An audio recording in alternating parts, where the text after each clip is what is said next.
Hello à tous et bienvenue sur ma chaîne. Aujourd'hui, on va parler d'un thème que je voulais absolument aborder avec vous pour cet automne, qui est celui de la transition été-automne. Et pourquoi j'avais envie de parler de ça aujourd'hui? Eh bien, tout simplement parce que comme l'automne a à peine commencé, je vois énormément de gens faire un changement entre leurs affaires d'été et leurs affaires d'automne-hiver. Je vois beaucoup de gens changer totalement leur garde-robe quand il s'agit de l'été versus quand il s'agit de l'automne-hiver, alors qu'en fait, il y a des pièces de transition, des pièces d'été qui peuvent également être intégrées dans des looks d'automne, et justement, ça fait une chouette transition pour pas justement faire une coupure nette entre l'été et l'automne. Il y a certaines pièces que vous pouvez garder. Et c'est ce que je voulais justement développer avec vous aujourd'hui. Comme d'habitude, pour conclure cette introduction, je vous invite à vous abonner à la chaîne si ce n'est pas déjà fait, ça me fera extrêmement plaisir. La communauté grandit énormément depuis la rentrée. Donc je vous remercie également pour les commentaires et les likes, ça me fait très plaisir. Et ça aide des gens à trouver la chaîne dans cet énorme choix qu'on a à l'heure actuelle de créateurs de contenu. Donc merci pour ça.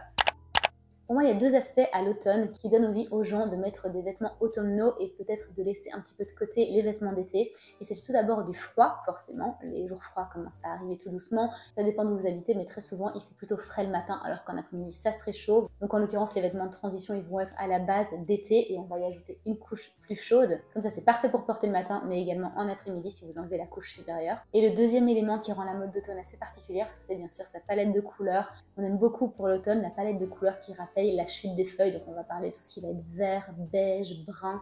Le gris et le noir, je le laisserai plutôt pour l'hiver, donc ici on va privilégier les couleurs vraiment automnales et qui nous donnent envie de regarder Gilmore Girls sous un plaid. Sachant ceci, on se demande justement quelles pièces on peut garder de la garde-robe d'été et les utiliser en transition pour l'automne. Pour faire dans le très simple, les t-shirts, les blouses, les chemises et même les tops sans manches, ça passe très bien pour l'automne, ça je pense que je vous apprends rien. Mais ce qui est vraiment sous-coté, c'est de garder par exemple vos robes pour l'automne également. Et certains sacs aussi, je vous invite à les garder pour l'automne, en tout cas pour le début automne. Et pour se pencher sur les couleurs automnales, comment est-ce qu'on fait pour prendre une robe, une jupe, un t-shirt d'été qui sont en général blancs, parfois même un peu colorés, et le décliner de façon automnale? Et bien là, on va se pencher sur le point que je vous ai cité tout à l'heure, on va regarder un petit peu les couleurs à associer avec ces vêtements. Déjà, pour toutes les pièces à garder de l'été, essayez de sélectionner celles qui sont en fait de couleur automnale. Donc comme je vous disais, tout ce qui va être dans les bruns, les beiges, les oranges, les verts, toutes les déclinaisons de vert, le moutarde, le jaune, si ça vous va bien au teint, c'est des couleurs qu'on retrouve en été, mais qui peuvent faire l'affaire aussi en automne. Ensuite, pour tous les vêtements d'été qui ont des motifs, que ce soit des motifs léopard, des fleurs, ou tout un jeu de couleurs, en général, il y en aura bien une de ces couleurs-là qui vont justement rappeler un petit peu les tons d'automne. Et si vous alliez une petite veste avec qui fasse un rappel de couleur avec justement cette pièce à motif, ça rendra le tout cohérent et plus adapté à l'automne. Ensuite, pour la pièce la plus simple à garder tout au long de l'année, il s'agit du t-shirt blanc.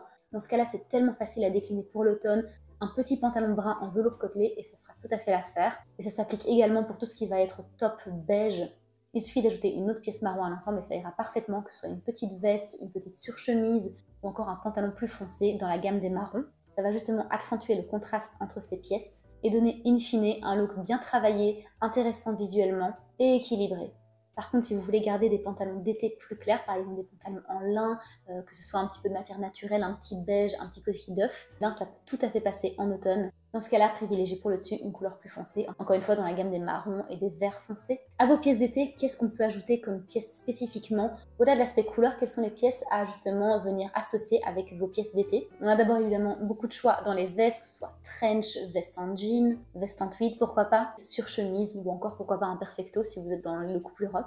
On va avoir tout ce qui va être aussi petit pull et dans ce cas-là, on peut également se pencher sur la matière, même si le pull est léger et aurait en fait pu être mis, on va dire, dans les soirées fraîches d'été. Ce qui va donner un aspect très automnal au look, ça va être évidemment la matière du style cachemire, la laine, le coton épais. Dans les pantalons, on va favoriser justement des tissus plus lourds, comme je disais tout à l'heure, le velours côtelé par exemple, mais aussi des pantalons de tailleur, des pantalons de palazzo avec un tissu assez lourd. Si vous avez de la chance et qu'il fait relativement chaud chez vous pendant l'automne, vous pouvez aussi simplement mettre des petits accessoires qui rappellent l'automne, un petit foulard que vous n'auriez pas mis pendant l'été parce qu'il faisait probablement trop chaud pendant l'été, ou encore une petite écharpe. Ou si vous êtes plus audacieuse, vous pouvez également tester le chapeau. Sur un autre sujet, je voulais vous parler de la superposition, vraiment brièvement, mais ça s'inscrit également dans cette vidéo aussi. Le truc, c'est que je suis en train de vous écrire une vidéo sur la superposition particulièrement, parce que c'est un thème selon moi où il y a tellement de choses à dire. Donc ça fera l'objet d'une vidéo entière, mais la superposition, c'est en fait une technique où forcément, vous mettez plusieurs vêtements les uns au-dessus des autres. Et c'est juste parfait pour l'automne, parce que ça vous permet justement d'avoir chaud au matin, mais d'enlever quelques couches en après-midi. Et pour ça, je pense particulièrement à vos robes, où vous pouvez mettre une chemise en dessous et la robe par-dessus. Et ensuite peut-être mettre des petites bottes, des ballerines, des mocassins, pourquoi pas. Pareil avec votre t-shirt, ce qui est super tendance, ce sont les petits gilets sans manches. Donc encore une fois, la couche qui sera le plus près de votre corps, soit chemise, soit robe, soit t-shirt, ce sont des pièces qui peuvent être prises de votre garde-robe d'été et être mises en transition pour l'automne. Et pareil pour les robes, certaines robes d'été pourront très bien faire l'affaire avec un petit t-shirt en dessous. Mais ça, on en parlera longuement parce que ça vaut la peine de faire une vidéo juste sur le sujet de la superposition. Pour les chaussures, et je pense que c'est un des points les plus importants de cette vidéo, c'est vraiment l'accessoire à justement changer pour cette transition. Donc à ce niveau-ci, je ne vous dirai pas justement de garder vos chaussures d'été, mais bien là de mettre cet élément d'automne comme objet qui va couper le style et montrer vraiment qu'une tenue qui avant était alliée avec des sandales ouvertes, et bien maintenant a transitionné en automne grâce à des chaussures fermées. Et pour les chaussures fermées, moi j'imagine plutôt des mocassins par exemple, des ballerines, la ballerine est revenue à la mode, même si ça déplaît à certains. Ou encore, selon moi, ce qui est extrêmement transitionnel, et ça se portera même pas vers la fin de l'automne, certainement pas en hiver, c'est tout ce qui va être slingback. Donc les slingback, je dis pas un mot en anglais juste pour faire genre, ça s'appelle vraiment comme ça aussi en français. C'est une chaussure qui la majorité du temps est fermée à l'avant, et dans ce cas-ci pour l'automne, je vous conseille pour le coup une chaussure fermée à l'avant. Et à l'arrière, il va y avoir une boucle qui va venir passer au-dessus du talon. Donc c'est pas comme les mules où il y aura vraiment rien à l'arrière. Les mules peuvent aussi être utilisées en mi-saison, mais j'en ai pas trop vu cette année. Alors que les slingbacks, c'est vraiment la chaussure parfaite étant donné que ça montre que c'est fermé à l'avant mais quand même ouvert à l'arrière. Donc c'est des chaussures qui sont, on va dire, mi-ouvertes, mi-fermées. Vous en avez des plates, vous en avez à talons hauts, mais vous en avez également avec des talons qui sont assez faciles à utiliser dans la vie de tous les jours. Par exemple les Chanel Slingback, qui est probablement le modèle de slingback le plus connu avec un talon. Je pense qu'il doit faire 5 cm de haut. Et franchement, on peut quasiment marcher des kilomètres avec ces chaussures-là sans avoir mal aux pieds. Ça allonge la jambe, c'est élégant, mais sans en faire trop. Et ça, vous en avez plein sur le marché. Il y a aussi des dupes de Chanel pour le coup. Et ici, comme pour les saisons précédentes, je vous conseille de ne pas aller sur un bout rond, mais bien plutôt un bout soit pointu, soit un peu carré.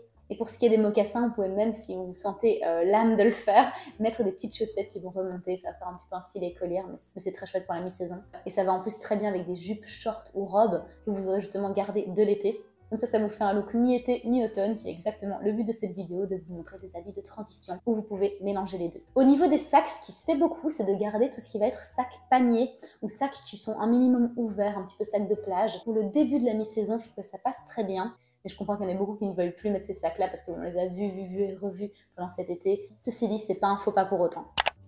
Et voilà, je pense que j'ai fait le tour de tout ce qui va être transition été-automne. J'espère que ça vous donne un petit peu d'indications sur les pièces éventuellement que vous vouliez mettre au fond de votre placard et ne pas les ressortir avant le printemps prochain.